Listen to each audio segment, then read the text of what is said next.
সংসার করতে এসে একটা নারী নিজের যত্ন ভুলে গেলেও অন্য কারো যত্ন করা শিখে যায়। সো হ্যালো এভরিওয়ান, আসসালামু আলাইকুম, welcome back to my other blog. আশা করি সবাই ভালো আছেন। আলহামদুলিল্লাহ আমিও ভালো আছি। তো আজকের ভিডিওটা সকাল থেকেই শুরু করবো। আজকে সকালের নাস্তার জন্য স্টিক নুডল বানিয়ে নিয়েছি আর সাথে দুধ চা ছিল। তো সকালের নাস্তা সেরে দুপুরে রান্নার জন্য চলে আসলাম। তো রাইস কুকারে ভাত বসিয়ে দিলাম আর দুপুরে রান্না করবো গরুর মাংস, পটল ভাজি আর পটল ফালি করে মশলা দিয়ে ভেজে নেব। তো এদিকে প্রথমে আমি গরুর মাংসটাই বসিয়ে দিলাম। তো আদা রসুন পেঁয়াজটা ভালো করে একটু ভেজে নিয়ে দিয়ে দিলাম মরিচের গুঁড়া, হলুদের গুঁড়া, একটু পানি দিয়ে ভালো করে মশলাটা কষিয়ে নিয়ে তারপর দিয়ে দিলাম গরুর মাংসগুলো। তো আমি আগে গরুর মাংসগুলো ভালো করে চুলাতে কষিয়ে তারপর আমি প্রেসার কুকারে দিয়ে দেব। বেশ কিছুক্ষণ সময় নিয়ে আমি ঢাকনা দিয়ে গরুর মাংসটা একটু ভালো করে কষিয়ে নেব। তো এদিকে আমি পাশের চুলাতে আবার ডাল বসিয়ে দিয়েছিলাম আর গরুর মাংসের সাথে আমি একটু আলুও দিয়ে দেবো, যেহেতু আমার ছেলেরা আলু ভীষণ পছন্দ করে। আলু ছাড়া একদমই রান্না হয় না যে কোনো মাংস। তো ভালো করে কষানো হতে হতে এদিকে আমার ডালটাও হয়ে গেছে। ডালটা আমি একটু পেঁয়াজ রসুন দিয়ে বাগার দিয়ে দিলাম। তো ডালটা নামিয়ে রেখে সেই চুলাতে আমি আবার পটল ভাজিটা বসিয়ে দিলাম। পটলটা ভালো করে একটু নেড়ে ছেড়ে ঢাকনা দিয়ে রেখে দেব। আর যে পটলগুলো আমি ভালি করে রেখেছিলাম ভেজে নেওয়ার জন্য, ওগুলোর ভিতরে হলুদের গুঁড়া, মরিচের গুঁড়া আর একটু লবণ দিয়ে ভালো করে মাখিয়ে রেখে দিলাম। আর গরুর মাংসগুলো আমি একটু প্রেসার কুকারে দিয়ে কয়েকটা সিটি দিয়ে তারপর আলু দিয়ে দিলাম। আলু দিয়ে আরো 2টা সিটি দিয়ে তারপর আমি নামিয়ে নেব। এদিকে আমার ভাজিটাও করা হয়ে গেছে। এখন পটল ভাজিটাও বসিয়ে দেব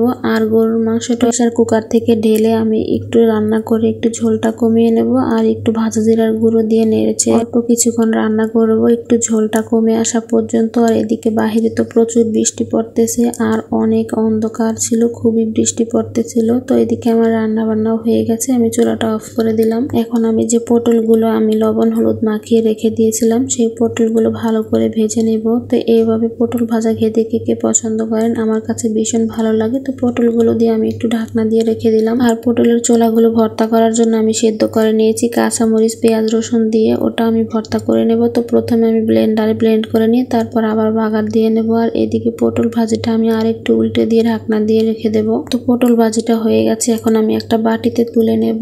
আর এদিকে আমার যে পটলের ছোলাগুলো ছিল ওগুলো আমি ব্লেন্ডার করে নিয়েছি। এখন পেঁয়াজ রসুন আর একটু শুকনো মরিচ দিয়ে আমি বাগার দিয়ে নেব। এভাবে বাগার দিয়ে পটলের ছোলার ভর্তা করলে অনেক মজা হয় খেতে। তো নেড়ে চেড়ে একদম শুকনা শুকনা করে নেব, তাহলে খেতে অনেক বেশি মজা হবে। আজকে দুপুরে তো আমি পটল ছোলা ভর্তা দিয়ে অনেক মজা করে ভাত খেয়েছিলাম। তো দুপুরে খাওয়া দাওয়া শেষ করে বিকালের জন্য ভাবলাম একটু নাস্তার জন্য কি বানাই। তো ভাবলাম যে তাল দিয়ে একটু বড়া পিঠা বানাই। তো এখানে আমি নিয়েছি আটা, চালের গুঁড়া, তাল, নারিকেল আর চিনি। তো ভালো করে আমি হাত দিয়ে মাখিয়ে নিলাম। এখানে আমি একটুও পানি দেইনি। তো একটু একটু করে ছোট ছোট করে তেলের ভিতরে দিয়ে আমি ভালো করে একটু পিঠাগুলো ভেজে নেব। আমার কাছে তাল বড়াটা একটু ছোট ছোট করে বানালে খেতে অনেক বেশি মজা লাগে আর সবার কাছেও খেতে ভালো লাগে। তো আমরা মেয়েরা সংসার করতে এসে নিজেদের যত্ন ভুলে যাই, নিজেদের পছন্দ অপছন্দ ভুলে যাই, শুধু প্রিয় মানুষগুলোর কথা চিন্তা করে আমরা নিজেদের যত্ন করা ভুলে গেলেও প্রিয় মানুষগুলোর যত্ন করার কথা কিন্তু কখনোই ভুলে যায় না। তো আজকের মতো ভিডিওটা এই পর্যন্ত, সবাই ভালো থাকবেন, আল্লাহ হাফেজ।